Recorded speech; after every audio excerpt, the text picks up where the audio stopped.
Вражаючі історії ТСН. Це був звичайний весняний вечір. Близько 6:00. Люди поволі повертаються з роботи додому. До елітної столичної новобудови заходить непримітний на перший погляд чоловік. Худорлявий, середнього зросту, років 40 на вигляд.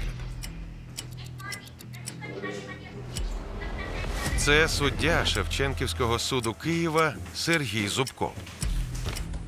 У двері, що прочиняються, в останній момент за ним забігає незнайомець.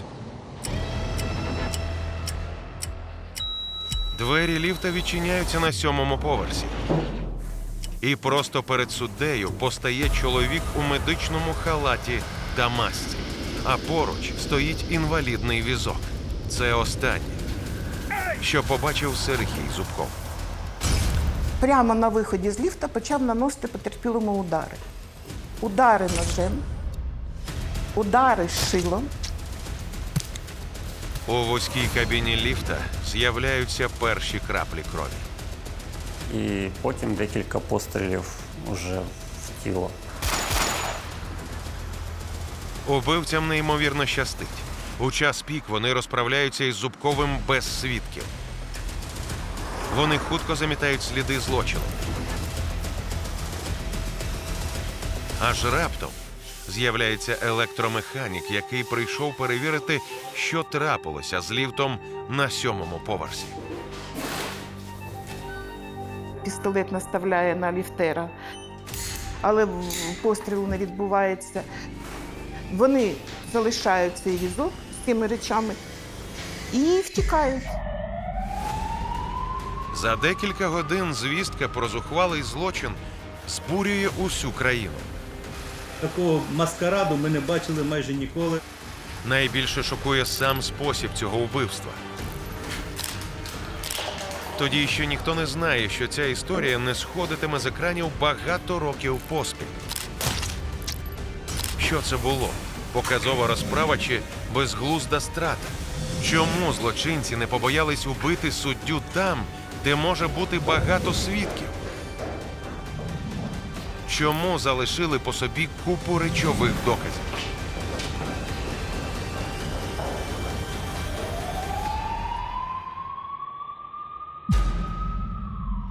Історія, яку ви зараз побачите, заснована на реальних подіях. Усі оповідачі – свідки або учасники подій. Деякі сцени відтворено за участю акторів. Журналісти ТСН відстежували кожен епізод цього резонансного розслідування і проводили власне. Це одна з найскандальніших кримінальних справ сучасної України, яка змінила історію держави. Розслідування цього злочину стало не лише справжнім випробуванням для його фігурантів і правоохоронної системи загалом, а й іспитом на людяність для десятків тисяч українців. Через 2 дні після убивства судді Зубкова на іншому кінці Києва журналіст Дмитро Павліченко з дружиною та 2 синами проводять свій звичайний вечір удома. Старший 18-річний Сергій займається своїми справами. Меншого 6-річного Івана дружина вкладає спати. Ніхто з них не здогадується, що за родиною тієї миті стежить. Вже завчасно біля його будинку чергували спецпризначенці в масках, в бронежилетах з автоматами. Раптом у двері квартири Павличенків хтось гучно стукає. Невідомі кричать, що в будинку пожежа. Це насторожує Дмитра. Він не квапиться відчиняти двері. І в цей час з обох сторін вибивають вхідні двері і вибивають вікно. І через ці пробоїни ходять спецпризначенці з автоматами, кладуть його на підлогу, вбите скло, одягають йому наручники. Жінка зі старшим сином намагається завадити незнайомцям і звільнити чоловіка, однак їх силою виводять в іншу кімнату. У помешканні проводять обшук, перевертаючи усе догори дригом. Самого Дмитра вивозять у невідомому напрямку.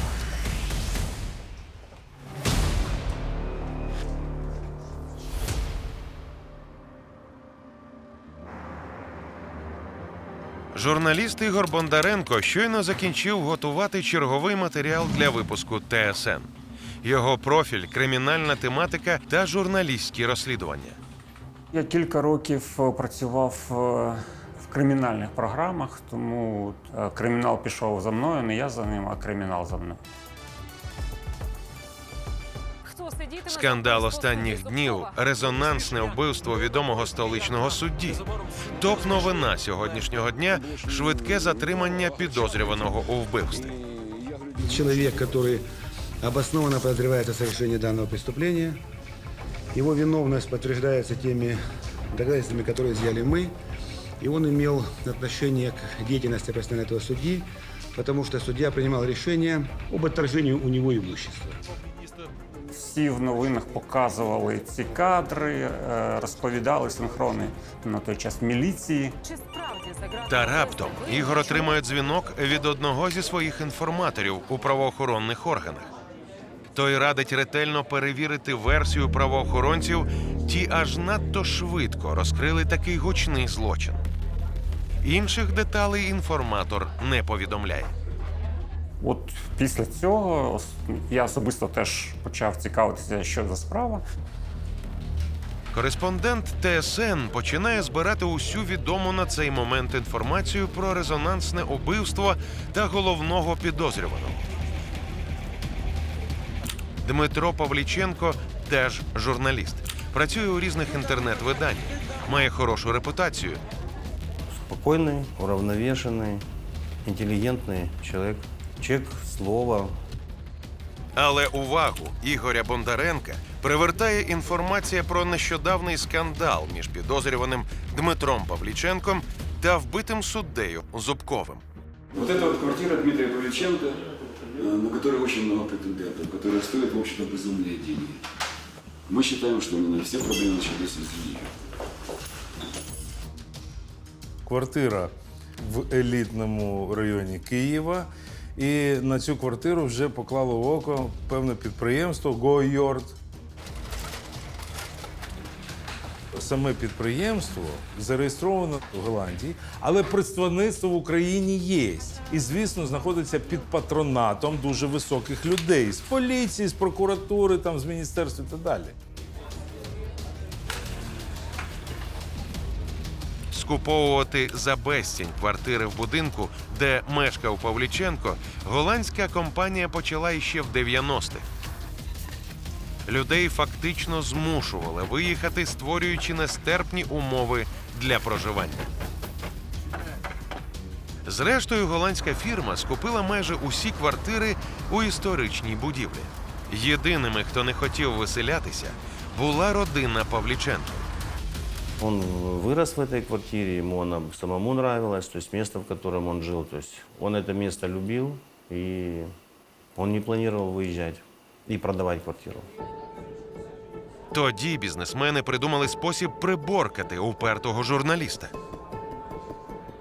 Вони подали до суду позов за нібито незаконну прибудову до квартири. Он незаконно пристроил пристройку в здании и также принес вред конструктивным элементам здания. Ця справа потрапила до рук судді Зубкова, який саме спеціалізувався на земельних спорах. Той постановив знести прибудову до квартири Павліченків, незважаючи на те, що всі документи були в порядку. Уже за кілька днів судові виконавці разом із нарядом міліції приїхали виконувати рішення. Приехал спецназ. Просто взяли, разнесли все, что есть в квартире, и уничтожили пристройку, там балкон.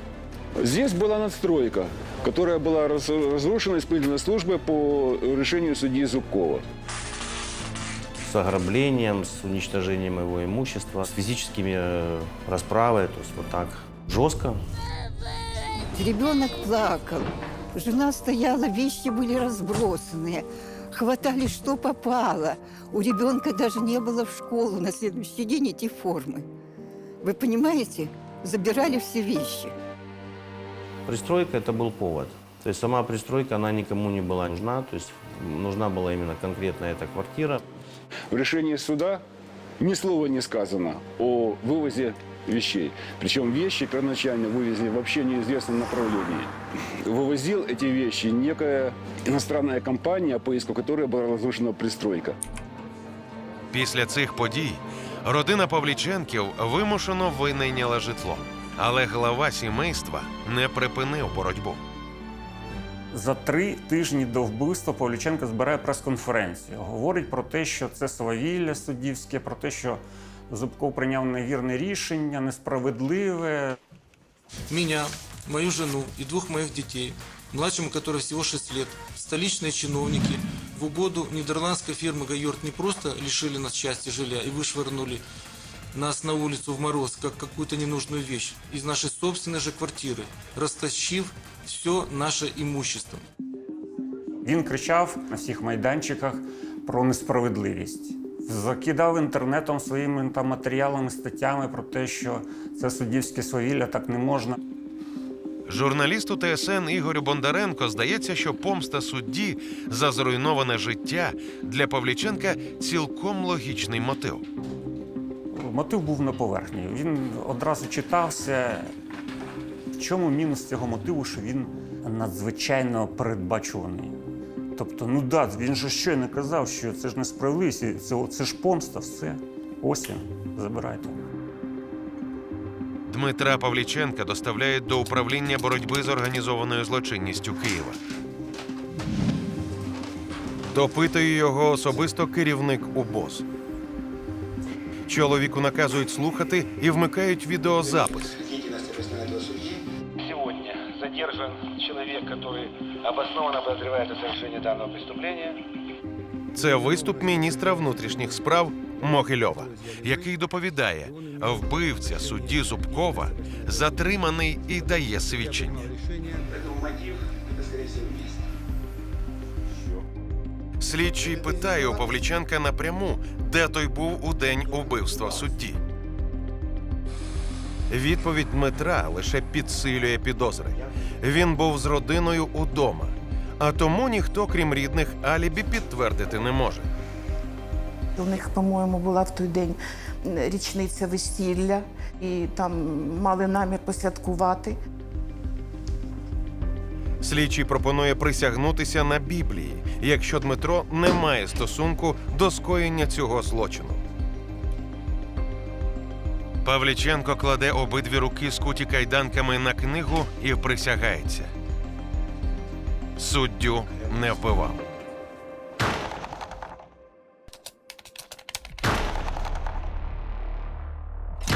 Після пережитого 18-річний син Дмитра Павліченка Сергій тимчасово мешкає у дідуся. Вдосвіта двері його квартири вибивають. Сонного хлопця скручують озброєні спецпризначенці. А пригадую, він мені розповідав, що хтось там був, і зразу ж йому сказав, ти навіть не чини спротив, тому що ти будеш сидіти. У квартирі проводять обшук. І тут, у коридорі, в записнику міліціянти знаходять те, що стане іще одним вагомим доказом у справі вбивства судді Зубкова. Це аркуш паперу, де від руки написана назва вулиці – Голосіївська, 13. Саме за цією адресою проживав убитий суддя Зубков. Невже Павліченки справді причетні до резонансного злочину? База речових доказів достатня, щоб у найкоротші терміни розкрити злочин. Дуже багато суддів, які злочинці залишили на місці події, нам вдалося знайти, і вони будуть достатніми для того, щоб прив'язати конкретних людей, які скоїли злочин, до цієї події. Журналіст ТСН Ігор Бондаренко вирішує вивчити зібрані слідчими речдоки у справі вбивства судді Зубкова.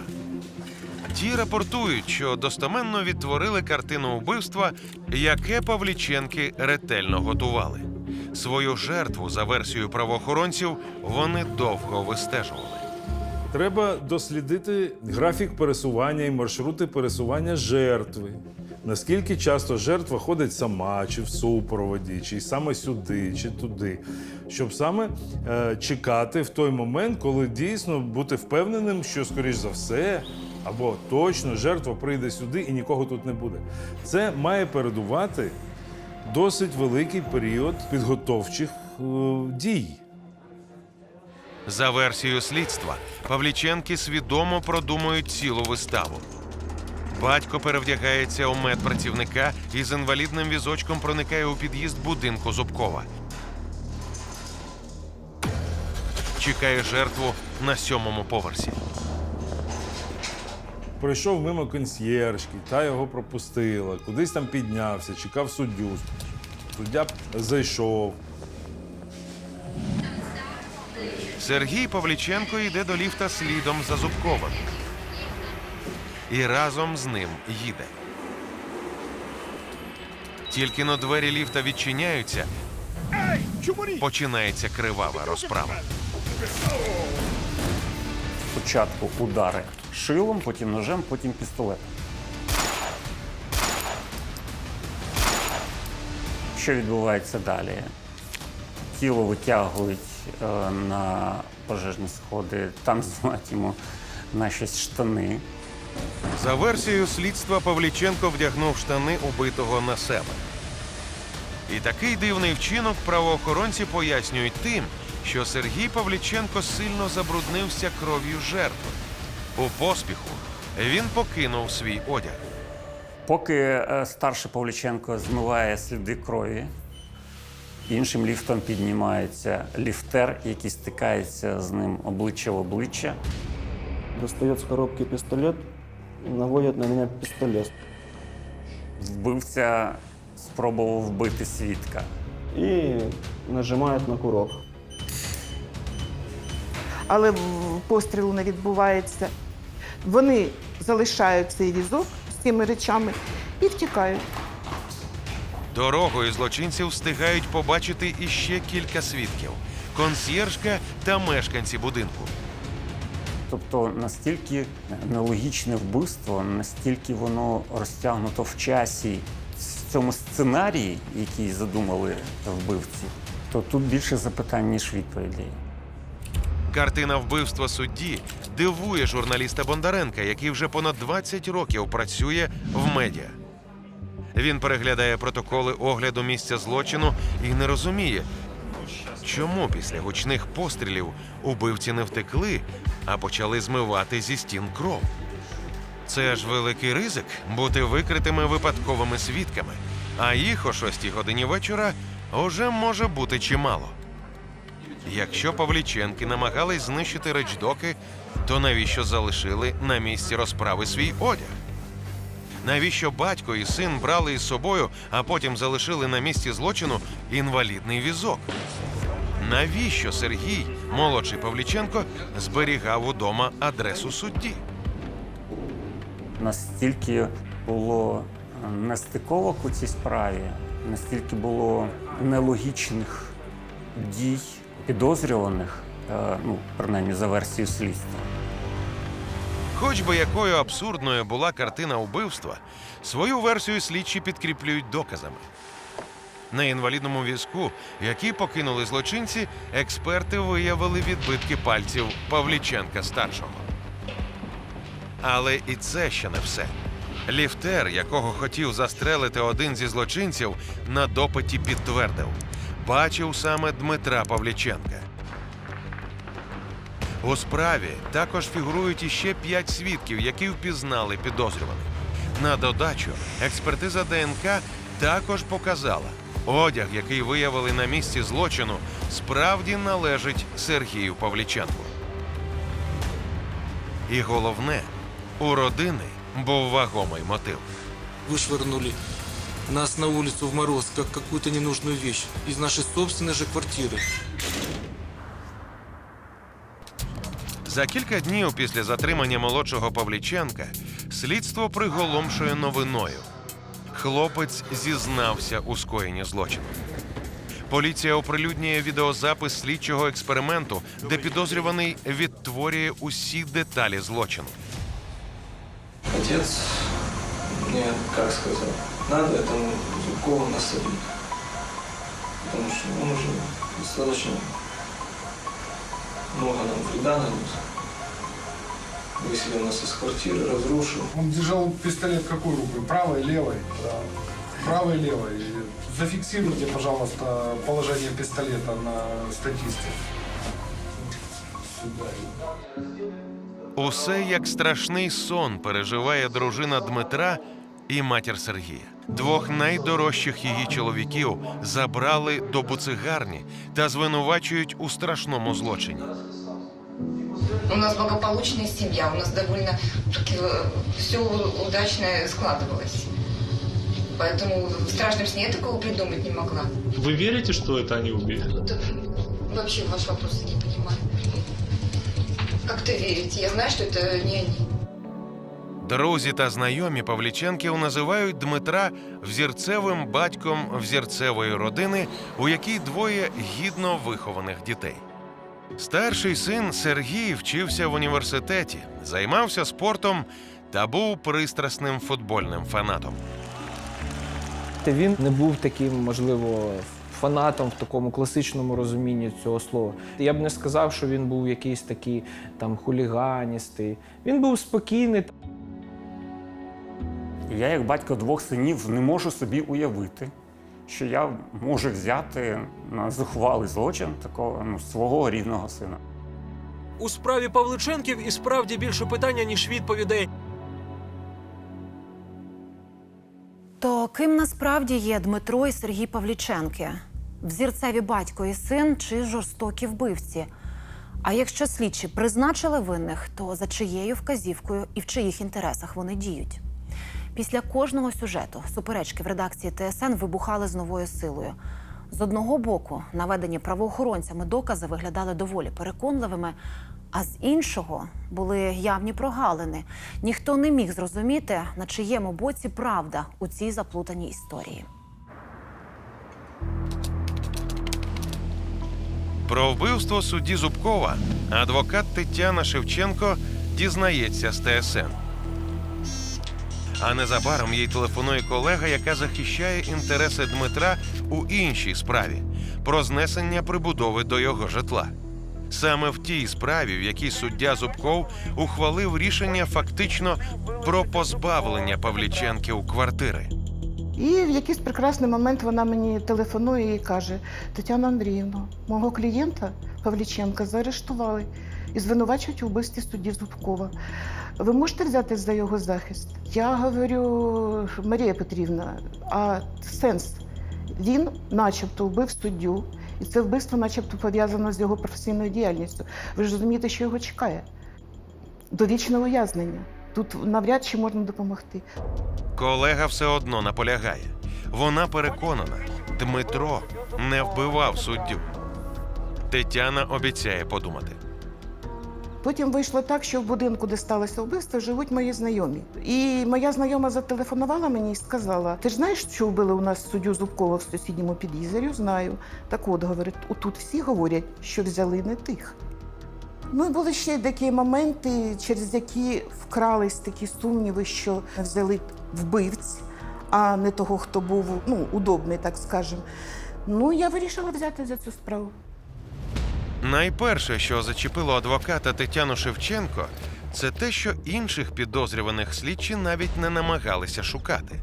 Хоча у столичного судді, що займався справами розподілу землі, ворогів могло бути чимало. На мою думку, бажаючих поквитатися з суддею було вдосталь. І тут з'явився такий галасливий Павличенко, який обурювався, почав говорити, що ай, яка несправедливість. Суддя Зубков мав неоднозначну репутацію. Його часто звинувачували в корупції. Через це Вища рада юстиції навіть мала намір розглядати питання про його звільнення. Я якось заходив в той суд, а там є місце для паління, куди виходять місцеві працівники, там перекурити, трошки попліткувати. І ось вони якраз і обговорювали резонансну подію, як убивство судді. Суддя, каже, з його образом життя, то він ще довго прожив. Адвокат Тетяна Шевченко приїхала на перше побачення до свого нового підзахисного Дмитра Павліченка через кілька місяців після арешту. Дмитро уже знає про явку з повинною сина. Був дуже розгублений, був, знаєте, якийсь подавлений, виглядів дуже старим. Йому на той час було 48 років. Та попри це Павліченко стоїть на своєму. Особисто він не підпише зізнання. Він вину не визнав. Хоча за свою відмову Дмитро щодня мусить терпіти катування. То есть человека надо поломать морально, правильно? То есть создать ему невыносимые условия. То есть, ну и есть очень много методов известных. Намагаючись змусити Дмитра зізнатися у скоєнні злочину, до нього застосовують метод, який мовою арештантів зветься прес-хатою. Чуть ли не ежедневно переводят из одной камеры в другую. То есть человек только пришел в одну, освоился, зашел, там, познакомился с людьми. У них там какие-то шторки, какие-то свои там ножики, которые запрещены, колбаску же надо порезать, она же запрещена. Ну, все, что необходимо в быту у них есть. Тільки-но Дмитро освоювався на новому місці, в камеру з обшуками приходили правоохоронці. Они все ломают, обрывают, забирают средства связи, создают проблемы. То есть таким образом делают все, чтобы против этого человека, не дружили они с ним.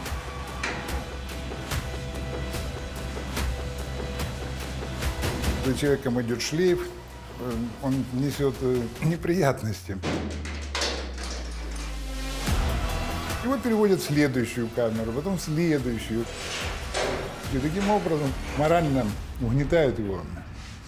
За 9 місяців слідства Дмитра переселяють 200 разів.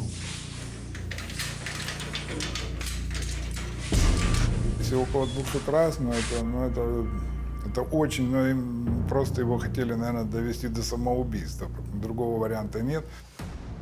За короткий проміжок часу на Павліченка скоюють 2 замахи.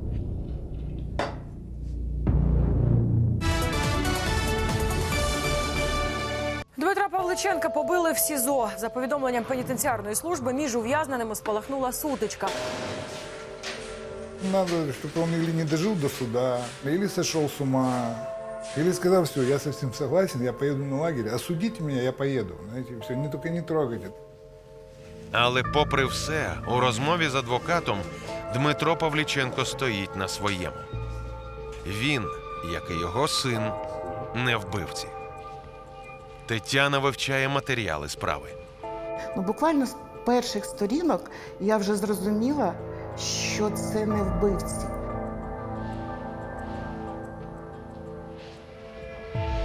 Восени 2012 року Тетяна захищає батька та сина Павліченків в районному суді Києва.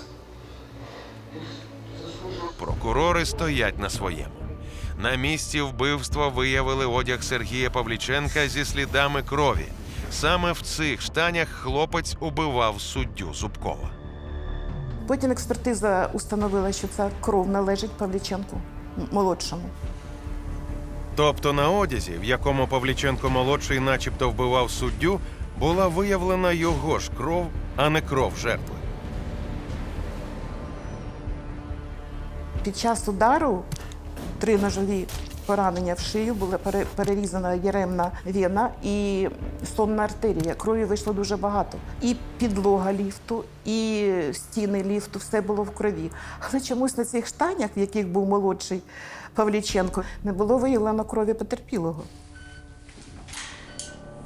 І от якби було знайдено у людини сліди крові жертви на ньому і сліди пострілу на руках, на обличчі, ну тоді можна було б стверджувати, що ця людина стріляла і так стріляла, що саме в жертву, що так, що від жертви розлетілася кров, потрапила на вбивцю. Нічого такого знайдено не було. Не було знайдено ані ножа, ані ріжучого цього предмету, не було знайдено ані вогнепальної зброї, нічого. Тобто все це є нафантазоване, надумане.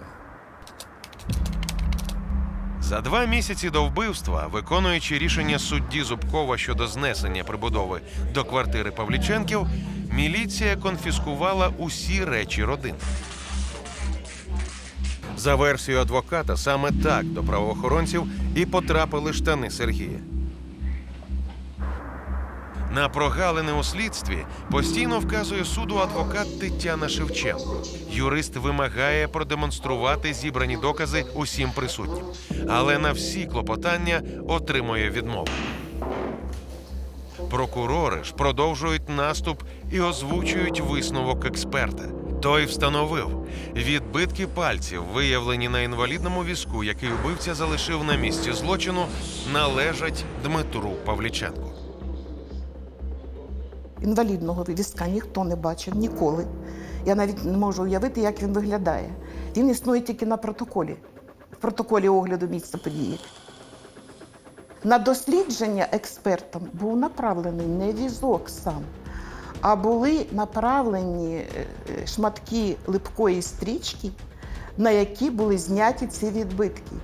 А звідки на цій стрічці з'явилися ці відбитки? Чи вони з візка, чи вони з якогось іншого об'єкта? Невідомо. 2 жовтня 2012 року судді виносять свій вердикт. На підставі частини 1 статті 70 КК України за сукупністю злочинів шляхом поглинення менш суворого покарання більш суворим остаточно визначити Павліченку Сергію Дмитровичу покарання у виді позбавлення волі строком на 13 років. Шляхом поглинення менш суворого покарання більш суворим остаточно визначити Павліченку Дмитру Олександровичу покарання у виді довічного позбавлення волі. Коли оголосили вирок, вони вели себе як справжні чоловіки. Спокійно, волосся на собі не рвали, не плакали. Хоч, чесно кажучи, мені було настільки неприємно дивитися їм у вічі. Я стояла до них спиною. Я брала вину також і на себе. Тетяна Шевченко збирається подавати на апеляцію. Але вона навіть не здогадується, чим обернеться рішення районного судді для всієї України. Свободу Павліченкам. Пам'ятаєте, ці, на перший погляд, незрозумілі написи з'являються на парканах, мостах, стінах будинків. Спершу в Києві, потім по області, у кожному районі. Контекст цього короткого повідомлення широкій громадськості тоді ще був незрозумілий. Але незабаром про зміст послання дізнається вся країна. Так починалася хвиля боротьби за справедливість, яка прокотилася Україною і вийшла далеко за її межі. Ініціаторами акції підтримки підозрюваних у вбивстві судді стають уболівальники футбольного клубу «Динамо Київ». Але до чого у справі Павліченків футбол? Про це далі.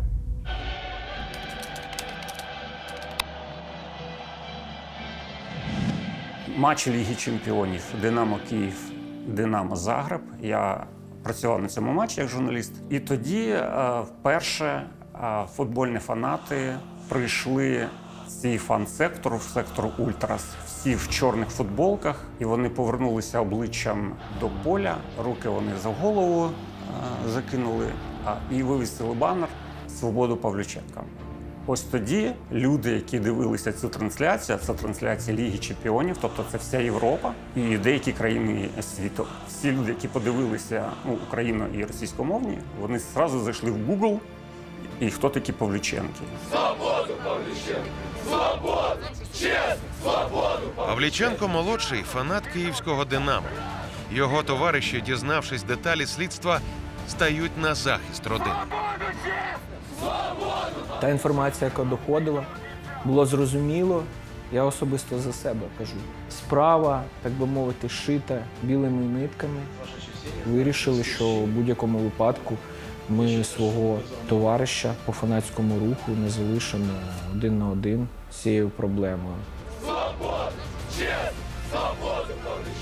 Справа Павліченків в апеляційному суді. Ультрас не пропускають жодного засідання. Журналісти ТСН регулярно висвітлюють акції на підтримку Павліченків. Незважаючи на те, що це був мороз, сніг, там дощ, вітер. Навіть коли вони дізнавалися, що суд переноситься, а вони все одно проводили акцію протесту і скандували.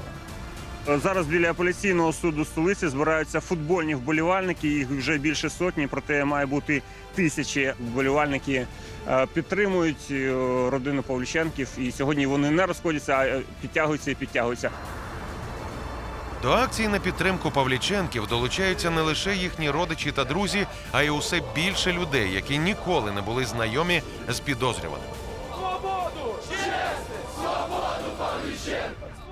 На тот момент все-таки был какой-то градус в обществе, востребованность на справедливость, потому что власть, которая была в Украине, через колено ломала бизнес, ломала, в общем-то, волю людей.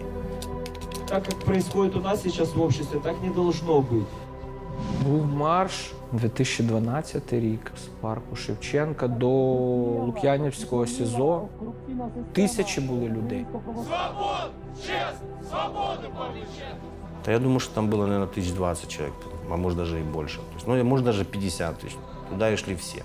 То есть все улицы были заполнены. Ну, реально это стал народ. Відчуваючи підтримку мас на засіданні суду, молодший Павліченко робить шокуючі зізнання. Меня завели в соседний кабинет, где мне диктовали явку с повинным. Він був змушений обмовити себе і батька під страхом тортур. Він говорив, що перед ним ставили тазик з водою і оголені електричні проводи. Отак поставили, дроти показали і поклали його зізнання.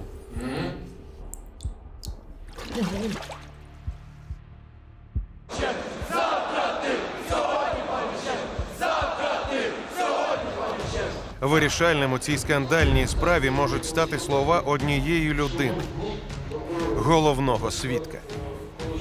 Лівтера, який на допитах стверджував, що застав Дмитра Павліченка на місці вбивства судді і мало сам не став його жертвою. Учасники процесу затамовують подих. Ну, можливо, це не ці люди, можливо, ці люди. Якби я не впевнений на 100%, що це ці люди.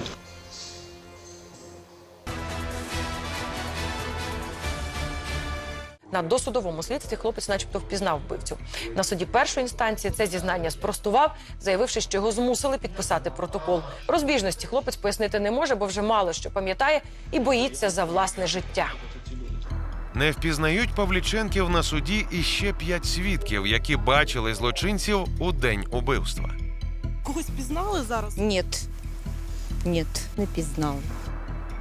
Жіночка, яка гуляла з дітьми на дитячій площадці і зустрілася віч-навіч зі старшим підозрюваним, вона каже, ви знаєте, навіть якщо ви додавите йому 10 кілограмів ваги, він все одно не буде схожий. То який вирок ухвалить суд? Чи виправдають Павліченка? Була в цьому переконана на 100%, що вони сидіти не будуть. Допити свідків та підозрюваних, дебати прокурорів та захисту закінчені. Судді апеляції вирішують долю родини Павліченків. Свідками вироку стає уся країна. Їх визнали винними в скоєнні цього злочину. Попри те, що прямих доказів їхньої провини не знайдено, а свідки подій не впізнали в обвинувачених убивці.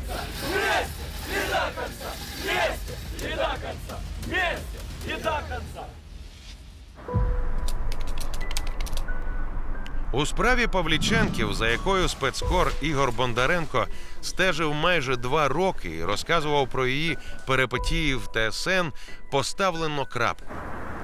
Відбувати довічне ув'язнення Дмитра Павліченка відправляють у колонію в Чернігівській області. Його син Сергій наступні 13 років проведе за ґратами в Полтавській області. Серега, держись! За свою кар'єру бачив велику кількість обурених і постраждалих від суддівського свавілля людей. І це ще одна була жертва суддівського свавілля. І я плакала в машині до самого дому. І я вже свої емоції, я вже їх виплеснула. Последней каплей стал несправедливый приговор двум невиновным людям. Мы будем продолжать любыми доступными нам методами добиваться справедливости. Павліченки програли справу у всіх інстанціях, навіть у Вищому спеціалізованому суді України. В них залишався лише один вихід – подати скаргу до Європейського суду з прав людини, рішення якого для України обов'язкові до виконання. Але на всі ці процеси можуть піти роки. Роки нестерпного життя за ґратами. Схоже, у справі Павліченків події розвивалися б саме за таким сценарієм. Якби на дворі був не 2013 рік.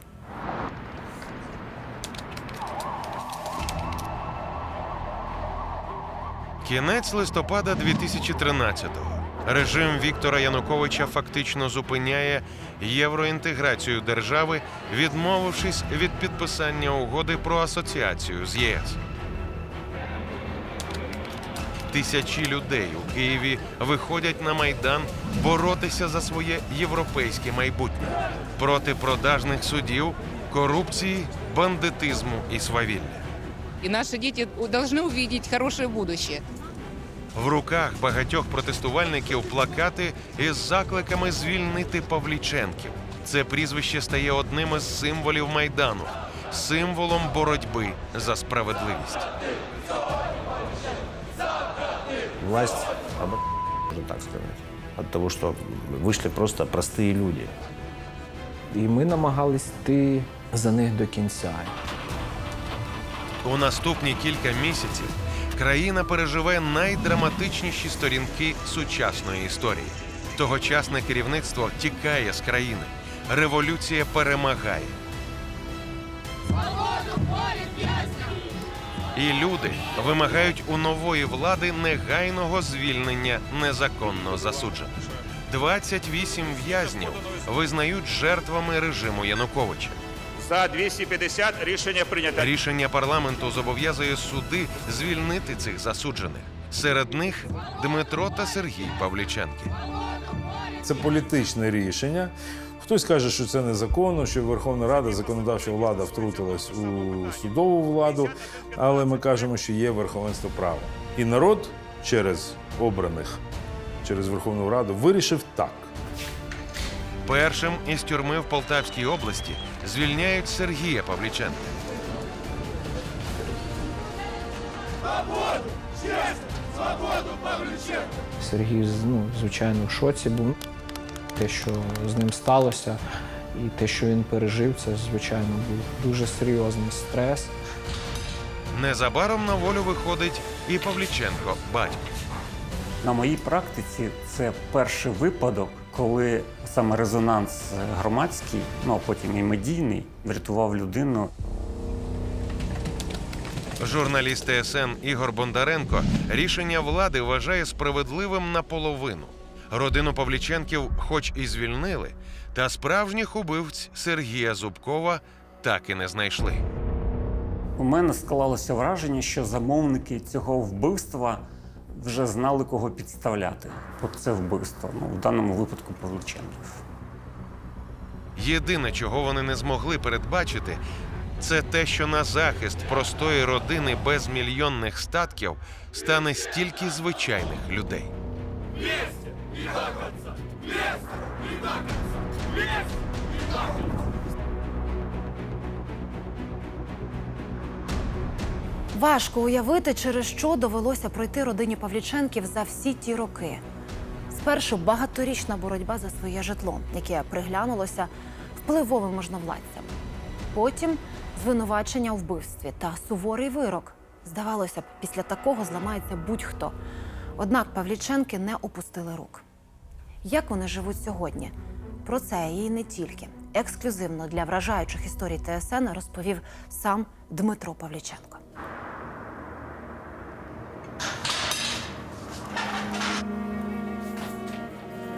Чувства були неймовірні. Мені казали, що я не зможу себе стримати, бо хотілося отак вокруг камери бігати, по стінкам. Велику радість я відчував, що дитина жива, що він себе добре почуває. Дружина дуже хвилювалася, постійно плакала. Через постійний стрес останніх років дружина Дмитра занедужала на смертельну хворобу. Боявся, що дружина після почутого Остаточно визначити Павліченку Дмитру Олександровичу покарання у виді довічного позбавлення волі.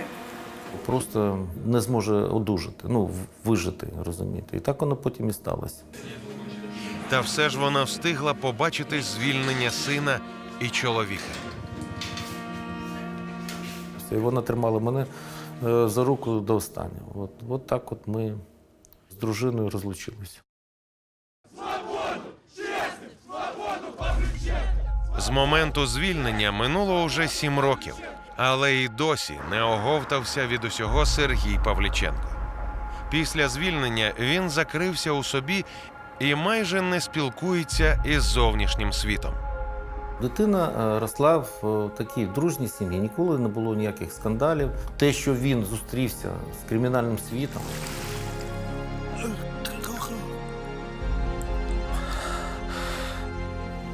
у всій її красі, я думаю, що він досі від цього не може відійти. Сьогодні Дмитро мешкає у тій квартирі на Богдана Хмельницького, через яку усе почалося. Каже, зла на суддю Зубкова ніколи не тримав, адже розумів, що він лише пішак, який теж став жертвою інтриг. Увечір його вбивства вони всією родиною були вдома, тому алібі Павліченка, крім рідних, підтвердити нікому. І суд не взяв до уваги свідчення близьких. Щодо його відбитків пальців, які нібито вилучили з поверхні інвалідного візка, Дмитро упевнений, цей доказ слідчі сфальшували, і він сам їм у цьому мимоволі допоміг, коли заприсягся на Біблії.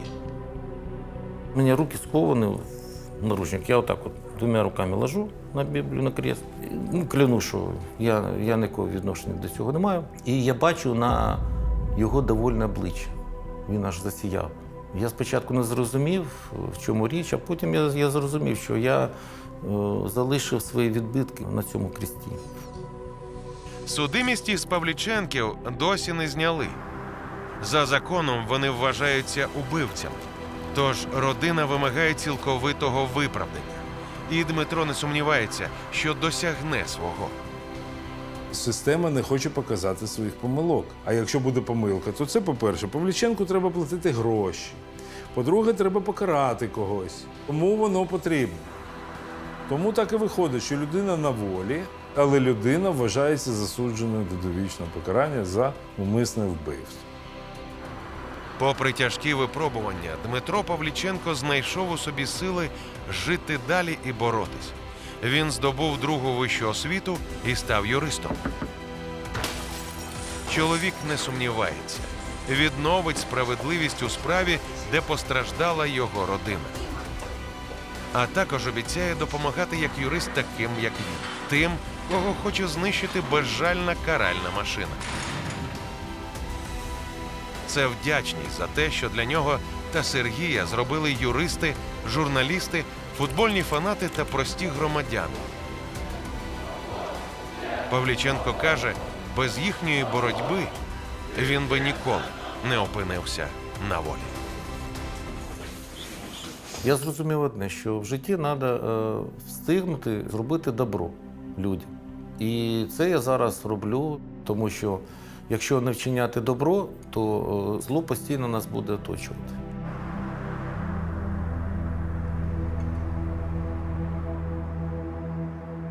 З одного боку, система жорстока, безстрашна, впевнена у власних силах і безкарності. А з іншого боку, є прості люди, які готові боротися за справедливість до кінця. Не будьте байдужими. Це були вражаючі історії ТСН, історії, які пише саме життя.